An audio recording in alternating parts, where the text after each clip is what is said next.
एक व्यापारी पिता अपनी मरणासन्न अवस्था में अपने पुत्र को बुलाता है और उससे कहता है कि देखो बेटा, मैं आज तुम्हें एक बहुत ज्ञान की बात बता के जा रहा हूँ, और अगर तुम इस पर अमल करोगे तो निश्चित रूप से तुम कभी भी व्यापार में फेल नहीं होगे।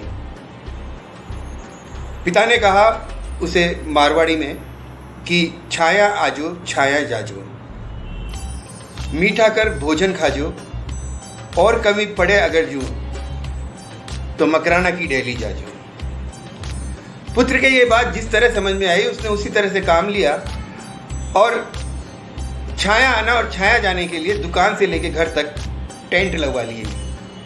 मर्जी आई जब दुकान जाता, मर्जी आई जब वापस आ जाता। मीठा करके भोजन खाना है तो उसने घर में हलवाई बिठा लिया और मीठा भोजन बनवाने लगा, खाने लगा। काम कुछ करता नहीं और ये काम करता रहा।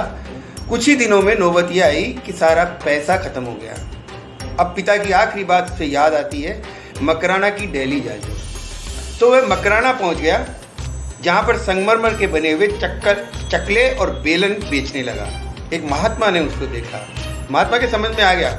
महात्मा ने उसके पास जाकर बोला कि भाई, तुम लगते तो एक कुलीन घराने के हो, लेकिन ये क्या काम कर रहे हो। तो उसने महात्मा को सारी बात बताई, अपनी बात से उसे अवगत कराया।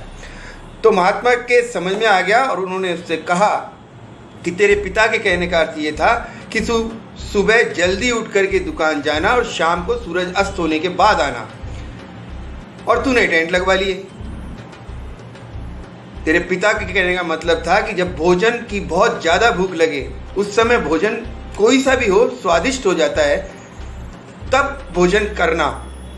और उसके बाद आखिरी बात तेरे पिता ने ये बोली कि अगर फिर भी तेरे कमी पड़ जाए तो मकराना की डेली जाना, यानी तेरे घर में ही एक मकराना की डेली बनी हुई है, उसको खोदो, वापस व्यापार करो, वापस इन बातों पर अमल करो, तुम निश्चित रूप से विजय हो जाओगे।